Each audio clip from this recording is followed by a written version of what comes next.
બેગવાદ સ્વાગત છે વીટીવી ન્યૂઝમાં। આજે ગ્રામ પંચાયતની ચૂંટણી છે। 10,279 ગ્રામ પંચાયતોમાં ચૂંટણી છે, ત્યારે આજનો આ દિવસ ઘણો જ મહત્વપૂર્ણ છે। વીટીવી સવારથી પડે ખબર આપને બતાવતું રહ્યું છે। તેને લઈને ચર્ચા કરવા અમારી સાથે સ્ટુડિયોમાં હાજર છે પાર્થેશભાઈ પટેલ, તરુણભાઈ દત્તાણી, વડોદરાથી નરેન્દ્રભાઈ રાવત અને રાજકોટથી સોનલભાઈ જોશી।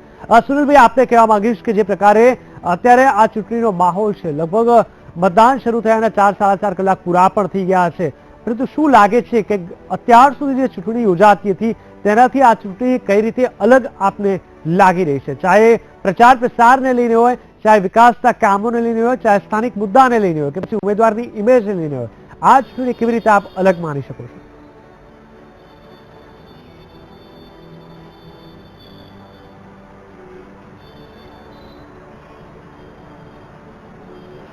આ ચૂંટણી માટે કહી શકાય કે આજે સવારે જ મારે ગામડાના જે અમુક પ્રતિનિધિઓ છે અને પક્ષના સભ્યો પણ છે, ભાજપ કોંગ્રેસના, એમની સાથે વાત થયેલી તો એક વસ્તુ એ છે કે ભાજપના એક કેમ્પમાંથી એવી વાત આવે છે કે જો મતદાન વધારે થશે તો ભાજપને ફાયદો થશે।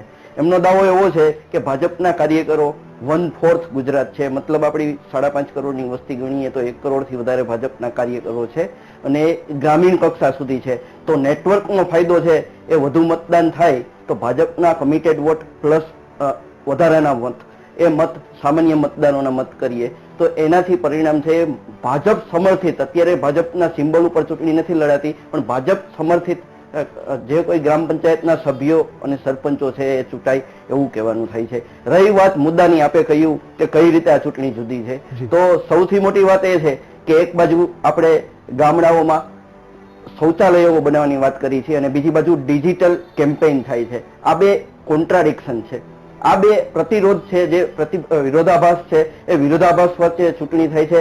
ત્યારે ચૂંટણીના પ્રચારમાં ગ્રામજનો કઈ રીતે આવે છે, ગ્રામજનો છે એ ડિમોનિટાઇઝેશનનો પોઈન્ટ કઈ રીતે લે છે, તેમની સ્થાનિક મુદ્દાઓ કઈ રીતે લે છે। મેં હમણાં એક સોશિયલ મીડિયા ઉપર એક સર્વે જોયો, એમાં સોશિયલ મીડિયાએ 50-50% ડિમોનિટાઇઝેશનની ફેવર અને અનફેવર એટલે કે તરફેણ અને વિરોધમાં એક મત એમનો આપ્યો છે। પરંતુ જ્યારે મતદારોની વાત આવે છે તો એ મતદારો એવું કહે છે અથવા એમમાં જે ઓપિનિયન આપનાર છે એમનું કહેવું એમ છે કે દેશમાં પ્રથમ વખત આવું પગલું ભરવામાં આવ્યું છે જેમાં ડિમોનિટાઇઝેશન કરી અને મોટું પગલું ભરવામાં આવ્યું છે। દેશની આર્થિક વ્યવસ્થા છે એ બદલવામાં આવી છે। અલબત્ત એમાં શહેરી મતદારો વધારે હશે, પણ તમે જેમ પાર્થેશભાઈએ કહ્યું એમ હવે ડિજિટલ મીડિયા એટલે મોબાઈલ, સ્માર્ટ મોબાઈલ છે એ ગામડા સુધી પહોંચી ગયો છે, તો એમાં 70% સુધી હજી આ નિર્ણયને આવકારે છે। ઇન્સ્પાઇટ ઓફ આજે જે પરિસ્થિતિ છે, લોકો હેરાન થાય છે, લાઈનમાં ઉભા રહીએ છે। તમે જુઓ છો કે આટલી લાઈનમાં ઉભા રહેવાથી લોકો પાસે પૈસા ન હોવા છતાં ક્યાંય તોફાનો નથી થયા, તો ક્યાંય ને ક્યાંય લોકો પરિવર્તન ઈચ્છી રહ્યા છે। હવે આ મેસેજ સ્થાનિક કક્ષાએ કઈ પાર્ટી સારી રીતે પહોંચાડી શકે છે, કયા સભ્યો સારી રીતે પહોંચાડી શકે છે, કયા ઉમેદવારો સારી રીતે પહોંચાડી શકે છે, એના ઉપર આખું પરિણામ છે। પણ અગેઇન કોંગ્રેસ એનું નેટવર્ક ગ્રામીણ કક્ષાએ સ્ટ્રોંગ કરશે તો ભાજપ સામે એમને બાઉન્સ બેક થવાના એટલે કે પરત આવવાના ચાન્સીસ છે એવું મને લાગી રહ્યું છે। નરેન્દ્રભાઈ, આપ શું કહેશો? જે રીતે આપણે અત્યારે આ ચર્ચામાં જોયું કે કોંગ્રેસ પાસે હજુ પણ ચાન્સ છે, પરંતુ કોઈને કોઈ રીતે આ ચાન્સને એન્કેશ કરવો ખૂબ મહત્વપૂર્ણ છે અને લોકો હવે પોતાને ફાયદો ક્યાં થાય છે, ક્યાં થાય છે, ક્યાં નુકસાન થાય છે, આ બધું સીધી રીતે સમજી રહ્યા છે। તો ક્યાંક ને ક્યાંક આપણે લાગે છે કે ગ્રાઉન્ડ લેવલ પર થોડી વધારે મહેનતની જરૂર છે ગામડાઓના વિકાસ અને ગામડાઓના વ્યક્તિને સારી સુવિધા મળે તે માટે? ગ્રામ્ય વિસ્તારો ભારતીય જનતા પાર્ટીના શાસનમાં તૂટી ગયા છે। 2012ની ચૂંટણીમાં જ્યારે નરેન્દ્ર મોદી ચીફ મિનિસ્ટર લડતા હતા એ ટાઈમે જ એમની કારમી હાર થવાની હતી, પરંતુ એક ગુજરાતી વડાપ્રધાન બનવા જઈ રહ્યો છે, જેથી મને ખોબે ખોબા મત આપો, એના કારણે 2012ની વિધાનસભામાં એમનો વિજય થયો। ત્યારબાદ ગુજરાત મોડેલ લઈને 2014ની ચૂંટણી જીતી ગયા। વાસ્તવિકતા અત્યારે એ છે કે લોકોના એ સપના ભાગી ગયા। લોકો નરેન્દ્ર મોદી દ્વારા જે વચનો આપવામાં આવ્યા એ બધા પોકળ સાબિત થઈ ગયા અને એની ચૂંટણીનો પરિણામો તમે 2015માં જે ગ્રામ્ય વિસ્તારની તાલુકા પંચાયત, જિલ્લા પંચાયતની ગ્રામ્ય વિસ્તારોને આવરી લેતી ચૂંટણીઓમાં 80%થી વધારે મતદાન કોંગ્રેસની તરફે રહ્યું।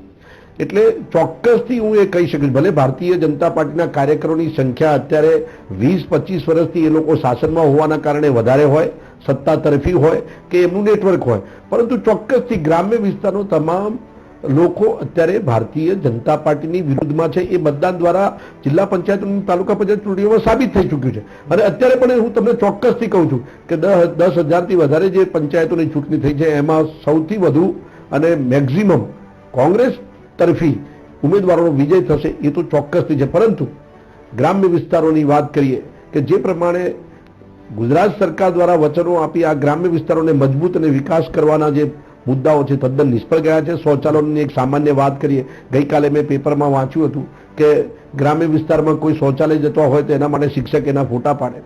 લોકોને જરૂર છે કે શૌચાલયની જરૂર છે ચોક્કસથી, એના માટે કેન્દ્ર સરકારની ઘણી બધી યોજનાઓ પણ છે. પરંતુ ધંધો રોજગાર મજબૂત બને. નોટબંધીના કારણે સૌથી વધુ અસરો ગ્રામ્ય વિસ્તારમાં થઈ છે. આ વખતની જે ખેતીની બાબતમાં લોકોને જે તકલીફ પડી છે જે અભૂતપૂર્વ છે. અને આની અસરો એટલે કે એક વખતનો આખો પાક નિષ્ફળ થાય એટલે 6 મહિના 1 વર્ષ આખો ખેડૂત પાછળ ગયો છે. અને આની અસરો ખૂબ ગંભીર છે. પરંતુ અત્યારે દેખાતી નથી. 50 દિવસ પૂરા થવામાં હવે 3-4 દિવસ રહ્યા છે. અત્યારે લોકોએ પોતાના મૂકેલા નાણાં પણ લોકોને મળતા નથી. આનાથી ગંભીર પ્રશ્ન શું હોઈ શકે? નોટબંધી કરીને તમે જે વાત કરતા હતા કે અમે કાળું નાણું પાછું લાવી દઈશું, આતંકવાદીઓ પાસેથી નાણાં લાવી દઈશું, નકલી નાણાં પાછા લાવી દઈશું, પરંતુ તમે જોઈ શકો છો કે 14 લાખથી વધારે 500 ને 1000ની નોટો જે હતી અને એ વખતે મોદી સાહેબે ડિક્લેર કરેલું કે 3 લાખ કરોડ રૂપિયા નાણું કાળું છે. તો તમે જોઈ શકો છો અત્યારે તો 13 લાખ કરોડ રૂપિયા બેંકમાં જમા થઈ ગયા છે. લોકોની ક્રૂર મસ્કરી થઈ રહી છે. અને જે ઉદ્દેશથી મોદી સાહેબે કર્યું એ તો નિષ્ફળ પુરવાર થઈ ચૂક્યું છે. અને હવે એની નિષ્ફળતા તો ઠીક છે, પરંતુ એની જે અસરો છે એની અસરો આવતા 6 મહિના 1 વર્ષ માટે ભારત દેશનો વિકાસ અટકી જશે. અને એની સૌથી મોટી અસરો ગ્રામ્ય વિસ્તારોમાં થવાની છે. ચોક્કસથી તો આગળનો સમય બતાવશે કે સાચા અર્થમાં ગામડાઓમાં તેની કેવા પ્રકારની અસર થઈ છે. ગામડાનો માનવી શું વિચારી રહ્યો છે આ મુદ્દાને લઈને, કારણ કે તમામને અલગ અલગ અસર થઈ છે, તમામે અલગ અલગ તકલીફનો સામનો કર્યો છે. હજુ પણ લોકો આશામાં છે, પરંતુ એ આગળનો સમય ચોક્કસથી કહી દેશે કે સાચા અર્થમાં લોકોનું શું માનવું છે. હાલ આપણે બતાવી દઈએ ગ્રામ પંચાયત ચૂંટણીમાં વીટીવી પહોંચ્યું છે વારસદ ગામે. જી હા, વીટીવી પડેપણની ખબર આપણે બતાવી રહ્યું છે. સામાન્ય કેટેગરીમાં મહિલા અનામત સીટ છે.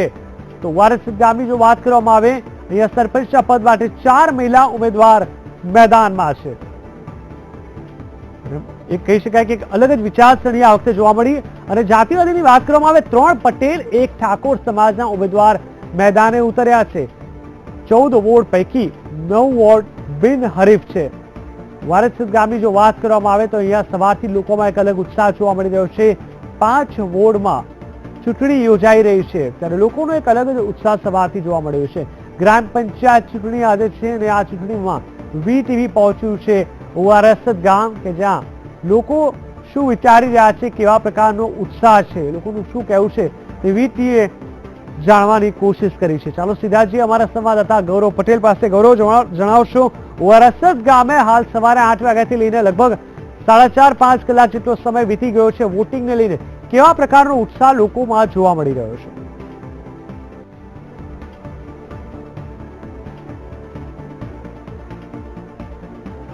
વાત કરીએ તો વીટીવીની ટીમ વારસદ ગામે પહોંચી છે, જ્યાં જ્ઞાતિવાદીના સમીકરણની વાત કરવામાં તો મહત્તમ વોટર છે ઠાકોર સમાજના છે અને જે પટેલ સમાજના છે તેમાંથી 3 ઉમેદવારો 3 મહિલા ઉમેદવારો મેદાનમાં છે. આપણે હાલ ઉભા છીએ વારસદ ગામમાં, જ્યાં તમે જોઈ શકો છો કે ગ્રામ પંચાયત કચેરીમાં મતદાન ચાલી રહ્યું છે. હું બતાવવા માંગીશ તમને કેમેરામેન મારફતે કે જ્યાં ગરડી ઉંમરના જે વૃદ્ધો છે તે પણ પોતાનો મતાધિકાર કરવા માટે પહોંચ્યા છે. કોઈ પણ પ્રકારની તકલીફ હોય તો તેને અવગણીને હાલ મતદાન મથકે પહોંચ્યા છે. એટલે કહી શકાય કે કોઈ પણ મતદાર પોતાના મતાધિકારનો ઉપયોગ કરવાનું ચૂકતું નથી. લોકશાહીનું પર્વ હોય ને એક મત કિંમતી હોય ત્યારે તેઓ પોતાનો મતાધિકારનો ઉપયોગ કરે છે. તમે જોઈ શકો છો જ્યારે સરપંચની ચૂંટણી હોય ત્યારે લગભગ 90% વધારેનું મતદાન થતું હોય. એક વૃદ્ધ મહિલા આપણા ટીવી દ્રશ્યોમાં આપણે જોઈ શકીએ છીએ કે જેઓ પોતાના મતાધિકારનો ઉપયોગ કરવા માટે આવી રહ્યા છે. જે 4 ઉમેદવારો છે કોઈ ચોક્કસ એક ઉમેદવારના ભાગ્યમાં તેમનો મત લખાયેલો છે અને તેઓ પોતાના મતાધિકારનો ઉપયોગ કરશે. કેટલાક લોકો આપણી સાથે જોડાય છે, મતદારો આપણી સાથે જોડાય છે. વાત કરીશું તેમની સાથે, તેઓ કયા મુદ્દાને આધારે મતદાન કરશે.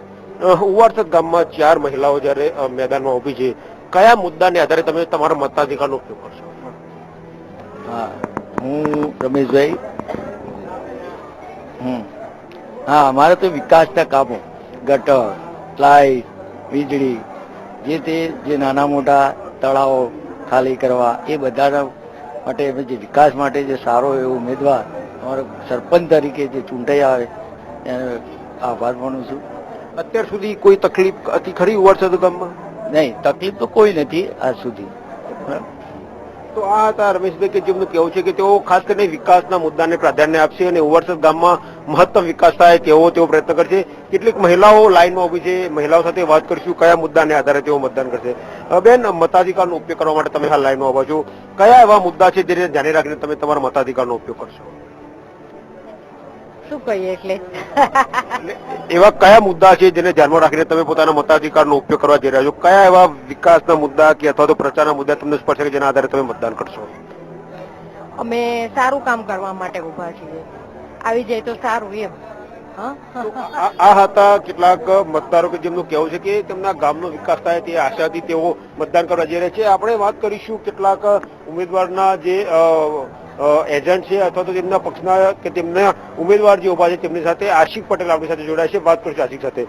જી આશિક, જો તમારા ઉમેદવાર ચૂંટાશે તો શું પ્રાથમિકતા રહેશે ઉવારસદ માટેની? અમારી સૌ પ્રથમ પ્રાથમિકતા તો અત્યારે ડિજિટલ ઇન્ડિયાના ભાગરૂપે જે ચાલી રહ્યું છે સરકારશ્રીની યોજના, એની અંદર ડિજિટલ વિલેજ બનાવવાના અમારા પ્રથમ પ્રયત્નો છે.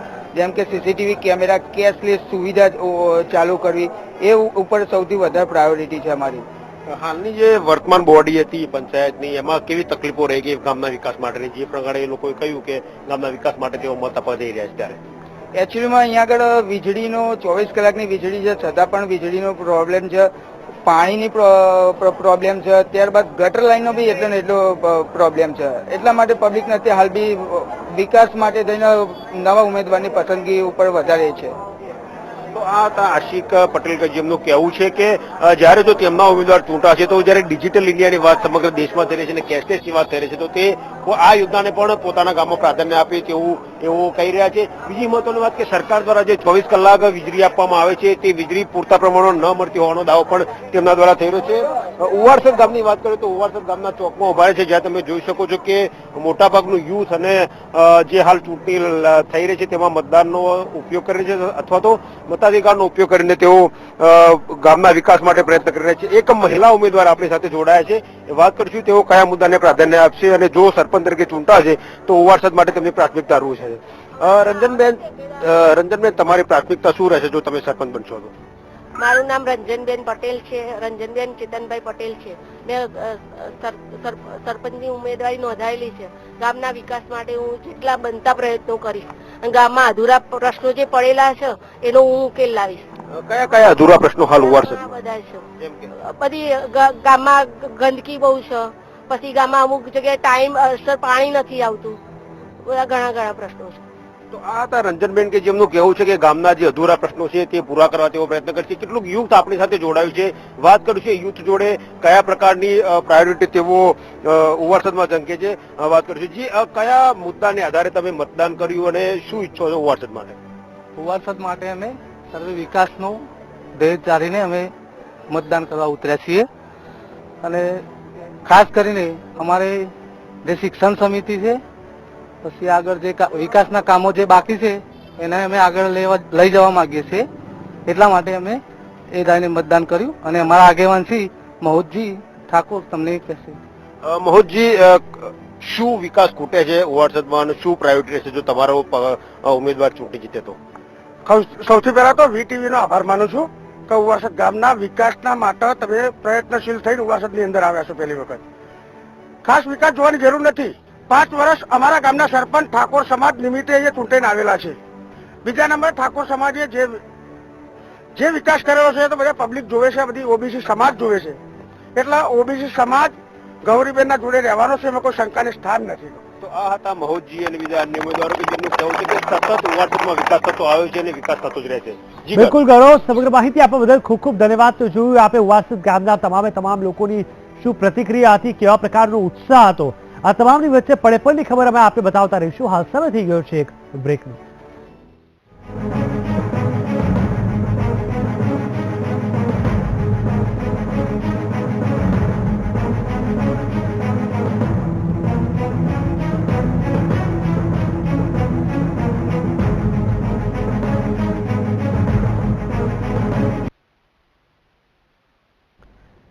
બ્રેકબાદ સ્વાગત છે। આજનો આ મહત્વપૂર્ણ દિવસ કે જેમાં સવારે 8 વાગ્યાથી કહી શકાય કે ચૂંટણી માટે મતદાન માટે લોકો લાઈનમાં ઉભા રહ્યા છે અને વહેલી સવારથી વીટીવી એક એક ગામમાં પહોંચી ગયું છે। ગ્રામ પંચાયત ચૂંટણીમાં વીટીવી હાલ જખવાડા ગામે પહોંચ્યું છે અને જખવાડા ગામની સ્થિતિ હવે આપણે બતાવીશું। ત્યાં સરપંચ પદ માટે 2 મહિલા ઉમેદવારો મેદાનમાં ઉતરી છે।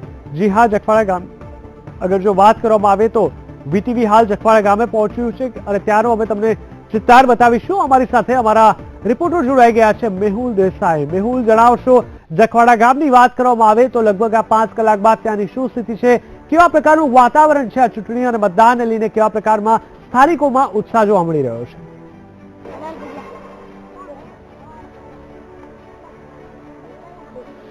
ચોક્કસથી જીગર વાત કરવામાં આવે તો વિરમગામ તાલુકાનો જે અમદાવાદ જિલ્લાનો વિરમગામ તાલુકો છે તેનો જખવાડા ગામમાં હાલ વીટીવીની ટીમ પહોંચી છે। અન્ય ગામોની જેમ વીટીવી અગાઉ પહેલા મુલાકાત લીધી એ જ રીતે જખવાડા ગામમાં પણ વહેલી સવારથી જ લોકો મતદાન માટે ઉમટી રહ્યા છે। દરેક જે કહી શકાય કે જે આ મહિલા સીટ છે, 2 મહિલા ઉમેદવારો છે, બંને મહિલા ઉમેદવારોની જે અત્યારે હાલમાં જે વોટિંગ ચાલી રહ્યું છે તેની અંદર એક ઉત્સાહ લોકો ગ્રામજનોમાં ચોક્કસથી જોવા મળી રહ્યો છે। મુદ્દાઓ વિશે પણ ચર્ચા કરશું, દરેક બાબતે ચર્ચા કરશું। કેટલાક જે યુવા છે આપણી સાથે જોડાયા છે મનોજભાઈ, ખાસ કરીને આપણે વાત કરીએ તો ગામમાં અત્યારે હાલમાં જે ચૂંટણી ચાલે મતદાન ચાલી રહ્યું છે, પરંતુ ગામના જે અત્યારે બેઝિક કહી શકાય કે પ્રાથમિક સુવિધાઓ સિવાય અત્યારે શું હોવું જોઈએ, તમને શું લાગે છે? અત્યારે આવા ટેકનોલોજીના યુગમાં પ્રાથમિક સુવિધા પછી ગામની અંદર વાઈફાઈ, એજ્યુકેશન અને એજ્યુકેશનની સાથે સાથે યુવાઓની રોજગારી ઉપર પૂરતું ધ્યાન આપવા માટે શિક્ષિત સરપંચ જો ગામનો હશે તો તેઓની રોજગારીની સાથે સાથે ટેકનોલોજીનો સંપૂર્ણ ઉપયોગ અને સરકારની તમામ સ્કીમો ગરીબમાં ગરીબ પ્રજા સુધી પહોંચે એટલા માટે શિક્ષિત સરપંચ સાથે અને ટેકનોલોજી અને વિજ્ઞાનની સાથે સાથે આગળ વધવું જોઈએ। જી જીગર, તો ક્યાંક ને ક્યાંક જે યુવાઓ છે તેમનું માનવું છે કે ટેકનોલોજીનો અને જે પણ જે ઉપયોગ છે મહત્તમ થવો જોઈએ ગામની અંદર, જેથી કરીને સરકારી જે યોજનાઓ છે યોજનાઓ વિશે જાણી શકાય। પરંતુ તે ગામના જે અન્ય લોકો છે તેમની સાથે વાતચીત કરશું। કાકા, તમે શું કહેશો કે ગામમાં પ્રાથમિક સુવિધાઓ સિવાય શું શું હોવું જોઈએ? કેટલીક તકલીફો છે ખેડૂતોની, એના વિશે શું કહેશો? અત્યારે એવું કહેવામાં આવે છે કે ગામમાં એક તો રોડ રસ્તા સારા હોવા જોઈએ, બીજું કે ઘેર ઘેર શૌચાલય હોવા જોઈએ, ત્રીજું કે સીમ રક્ષકમાં કોઈ એસઆરપી છે, કોઈ ઘસારો છે, કોઈ પેલું એ માટે ઉત્તમ સુવિધા કરવી જોઈએ, બીજું કે રોડ રસ્તા ને એવું બધું સારું હોવું જોઈએ, ઉચ્ચ શિક્ષણ હોવું જોઈએ। જી જીગર, તો ક્યાંક ને ક્યાંક જે ગામના લોકોનું માનવું છે કે શિક્ષણ, ઉચ્ચ શિક્ષણ છે, તેની સાથે સુરક્ષાનો પ્રશ્ન છે। જે યુવાઓ છે તેમનું માનવું છે કે ડિજિટલાઇઝેશન જે છે ડિજિટલાઇઝેશન થવું જોઈએ અને મહત્તમ ઉપયોગ તેનો ગામમાં થવો જોઈએ। ખાસ કરીને પહેલી વાર જયારે અહીંયા 2 મહિલા ઉમેદવારો પણ મેદાનમાં આવી છે અને એક નવી જ વિચારધારા સાથે હવે લોકો આગળ આવતા ગયા છે, ખુલીને લોકો હવે બોલતા થયા છે, ત્યારે ગામમાં જે કહી શકાય કે શહેરો અને ગામ વચ્ચેનો તફાવત ધીરે ધીરે ઓછો થતો જાય છે વિકાસના કારણે। તો આ ગામની જો વાત કરવામાં આવે જખવાડા ગામની, તો કયા કયા મુદ્દાઓ પર હજુ કામ નથી થયું અને કયા મુદ્દા એવા છે જે લોકોને સ્પર્શી ગયા છે અને વધુ તેમાં આગળ વધવા માંગે છે?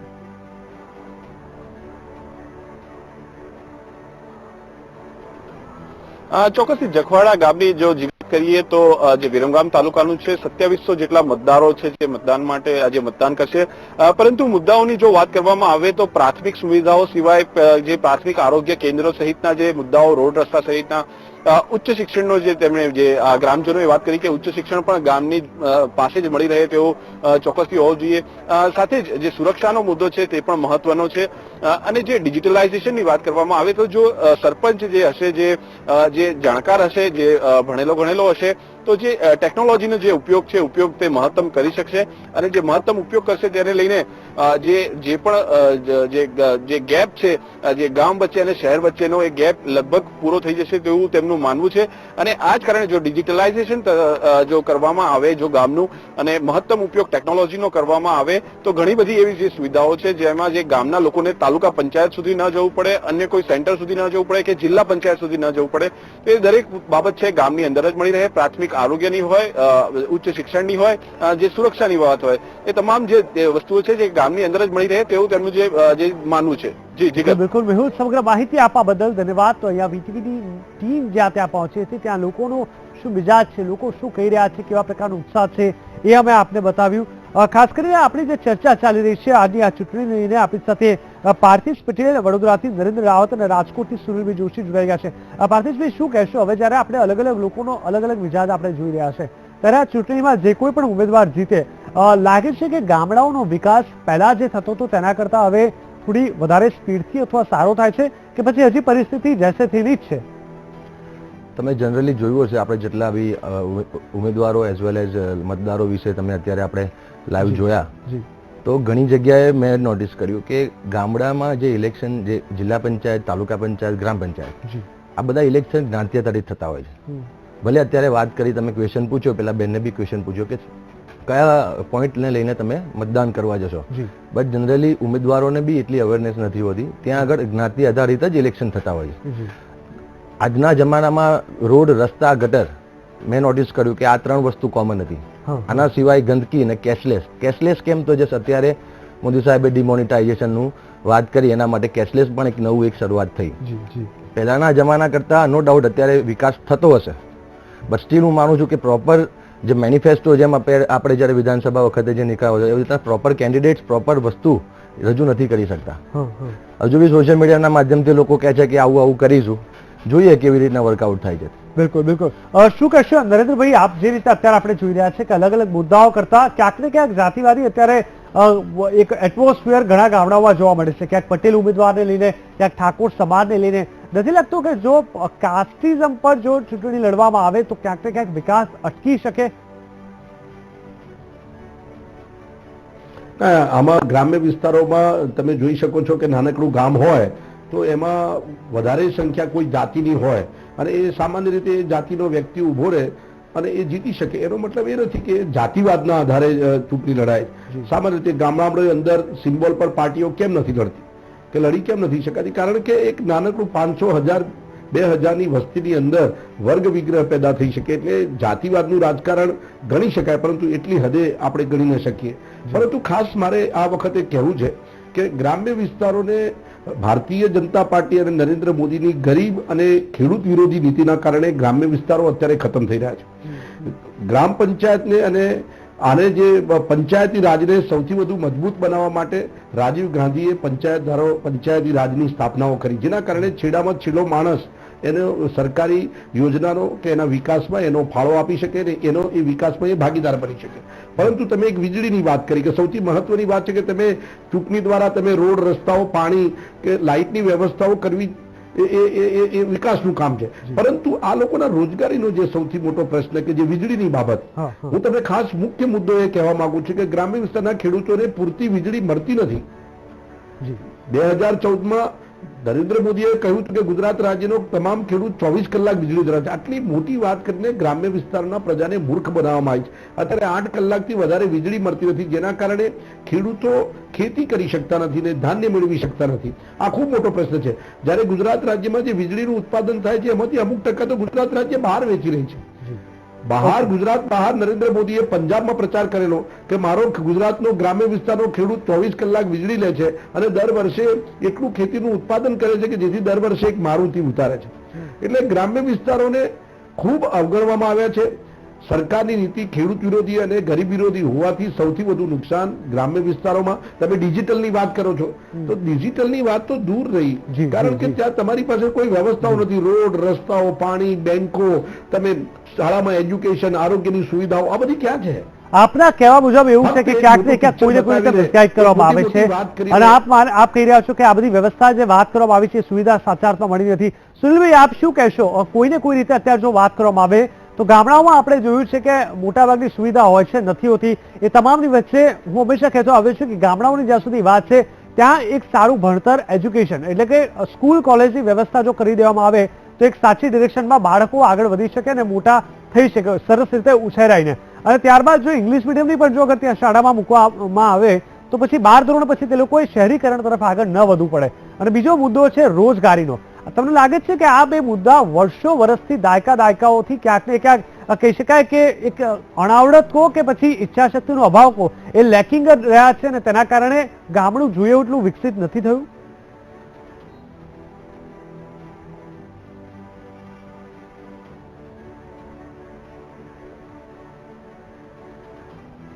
હા, હું આપની વાત ઉપર કહું. આપના બે મુદ્દા મુખ્યત્વે છે, ઉચ્ચ શિક્ષણ અને રોજગારી.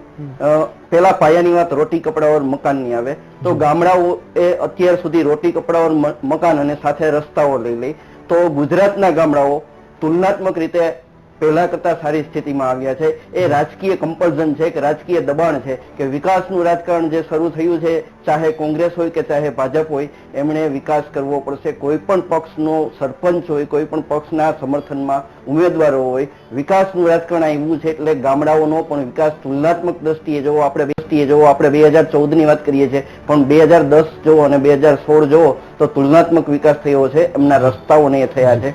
રહી વાત રોજગારી અને બીજી શિક્ષણની વાત. પહેલી વાત આપણે શિક્ષણની લઈએ તો ઉચ્ચ શિક્ષણ ગામડાઓમાં પહોંચાડવા માટે માત્ર અને માત્ર ડિજિટલાઇઝેશન એ એક જ વિકલ્પ રહ્યો છે. કારણ કે નાના ગામડાઓમાં મોટા ઇન્ફ્રાસ્ટ્રક્ચર કરી અને હાયર સેકન્ડરી કોલેજીસ અને આપ જે કહો છો એ પ્રકારનું શિક્ષણ છે એનું મેન્ટેનન્સ થઈ શકે એમ નથી, એ જે વાયેબલ થઈ શકે એમ નથી. આવા સંજોગોમાં સરકાર એ ઉચ્ચ કક્ષાએથી, ગુજરાત અને કેન્દ્ર કક્ષાએથી આ વસ્તુઓ ગામડાના વિકાસમાં મુદ્દા તરીકે લઈ જઈ અને કરી શકે તો જ વસ્તુ શક્ય બને એમ છે. ગામડાઓની પહેલા કરતા સ્થિતિ સારી થઈ છે, પણ હજુ અપેક્ષિત સ્થિતિ નથી થઈ. એટલે જ આજે શહેરીકરણનો પ્રશ્ન આવીને ઉભો રહ્યો છે. શહેરીકરણ ક્યારે આવ્યું છે? લોકોને રોજગારી જોઈએ છે, લોકોને ઉચ્ચ શિક્ષણ જોઈએ છે અને આરોગ્યનો પ્રશ્ન આપણી ચર્ચામાંથી એક બાકાત રહી જાય છે. પણ આરોગ્ય પણ તમારું પાયાની જરૂરિયાત છે. આજે પ્રાથમિક સુવિધા કેન્દ્રો છે, પ્રાથમિક આરોગ્ય કેન્દ્રો છે, ત્યાં લોકોને ડોક્ટર નથી મળતા, ગામડાઓમાં ડોક્ટર જવા તૈયાર નથી થતા. તો આ ત્રણ મુદ્દાઓ છે, એને એક સાથે વિકાસની સાથે જોડી અને આગળ વધવું પડશે. એમાં જે વ્યક્તિગત રીતે સરપંચ અને સભ્યો જે ગામના મજબૂત હશે એ વિકાસમાં પોતાનું પ્રદાન આપી અને રાજકીય જે કોઈ યોજનાઓ છે એના અમલીકરણમાં દબાણ કરી શકશે. આ જરૂરી છે. આવતીકાલનું શિક્ષણ, આવતીકાલનું નાગરિક ઘડતર અને આવતીકાલનું આરોગ્ય એ જ ભારતની નીંવ છે, ભારતનો મુખ્ય આધાર છે.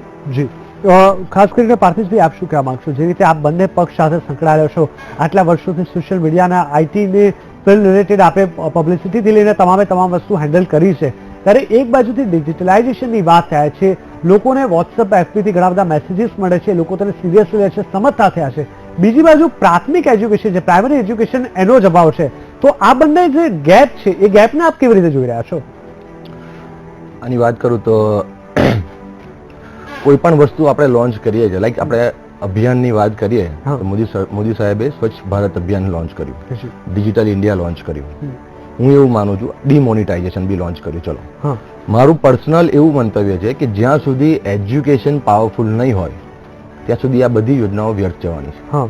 ઇન કેસ આ thousands of CR daily demonetisation સાચું નિર્ણય છે એ સાબિત કરવા માટે થાઉઝન્ડ્સ ઓફ CR તમે લોકો સ્પેન્ડ કરો છો, યા ફિર ડિજિટલ ઇન્ડિયા સ્વચ્છ ભારત અભિયાન ને પ્રમોટ કરવા માટે thousands of CR, social media હોય, મીડિયા હોય કે કોઈ બી માધ્યમ હોય, એ મારું માધ્યમ એ અલગ વસ્તુ છે.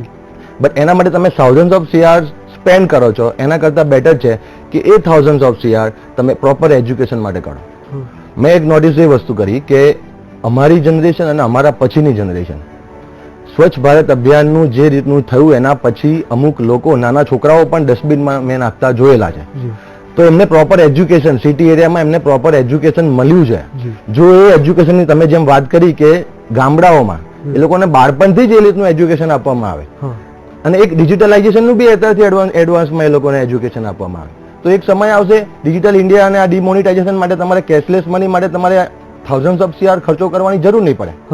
સોશિયલ મીડિયાના માધ્યમથી લોકો સાચા ખોટા મેસેજ પાસ કરશે અને અહીંયા ઇન્ડિયામાં જેવું લો જેવું સિસ્ટમ જ નથી. એટલે લોકો કંઈ પણ પાસ કરશે, અત્યારે કંઈ પણ ન્યૂઝ બનાવશે, આ માણસ એક્સપાયર થઈ ગયો.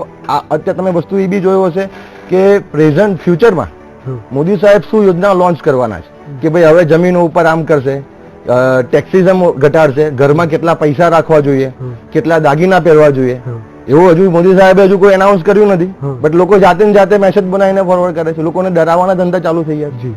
એટલે બધું સ્ટ્રીટ કરવું પડે. અને એજ્યુકેશનની વાત છે તો એજ્યુકેશનમાં રૂરલમાં હજુ બી ઘણી જગ્યાએ આપણે બહુ જ પાછળ છે. ડિજિટલ ઇન્ડિયા, કેશલેસ ત્યાં પોસિબલ જ નથી. બેંકના ખાતા પણ નથી ખુલ્યા, ત્યાં તમે કેશલેસ જે સિસ્ટમ લાગુ પાડવાની વાત કરો, કઈ રીતે તે લોકો ડીલ કરી શકશે? અને જે લોકો વર્ષો વર્ષ, જે લોકોની સારી એવી ઉંમર છે, ઘરમાં કોઈ યુવાન વ્યક્તિ નથી, એ વડીલો એ વૃદ્ધો કેવી રીતે ડીલ કરશે? તો તેને લઈને કોઈ બેકઅપમાં પણ કોઈ પ્લાન નથી, તો તેને લઈને નુકસાન થશે એવું નથી લાગતું આગળના સમયમાં? તમે કોઈ બી ઓનલાઈન ટ્રાન્ઝેક્શન કરશો ને તો ઓનલાઈન ટ્રાન્ઝેક્શનમાં પાસવર્ડની સિસ્ટમ હોય, સેટ કરવાની છે. અમારા જેવા લોકો પણ એમાં ગોથા ખાતા હોય છે. તો ગામડાનો માણસ જેને નામ લખતા પણ ગુજરાતી કે ઇંગ્લિશમાં નથી આવડતું, એ માણસ આ કેશલેસ પર કેમ ન જશે? મને સમજાવો. પેટીએમ ની વાત છે કે કોઈ બી કેશલેસ ની વાત છે, અમે લોકો માંડ અમે પેટીએમ પર વાપરતા થયા છે. ઘણા લોકો આજે બી કન્ફ્યુઝ છે. અને બીજી વસ્તુ, જે વર્લ્ડની વાત કરવામાં આવે છે, તો વર્લ્ડમાં અમેરિકામાં તમે જુઓ કે કેટલા % લોકો કેશલેસ યુઝ કરે છે, જાપાનમાં જુઓ કેટલા % લોકો કેશલેસ કરે છે. એ લોકોનું વ્યક્તિગત શું માનવું છે? એ લોકો શું કહે છે કે અમે અમારી પર્સનલ લાઈફ શું લેવા તમારી સાથે શેર કરીએ. ઇન કેસ તમે કઈ પણ વસ્તુ આ કેશલેસ ની વાત છે તો તમારા એવરી ટ્રાન્ઝેક્શન બેંક માટે ઓપન થવાના છે. તમારી A to Z details. No doubt તમે ટેક્સિઝમ સ્ટ્રોંગ કરો યા ફિર ટ્રાન્ઝેક્શન ટેક્સ લાવો, બટ આ ડિમોનિટાઇઝેશન બ્લેક મની માટે પર્ટિક્યુલર કે જે એક કેમ્પેનનો મુદ્દો હતો, અક્ષય દિન આવશે, બટ એ બહારથી લાવવાના હતા. ઇન્ડિયામાં ઓલરેડી જે અત્યારે 13 લાખ કરોડ કે જે બી XYZ ફિગર જમા થઈ હશે, એ બધી કે બ્લેક મની નથી.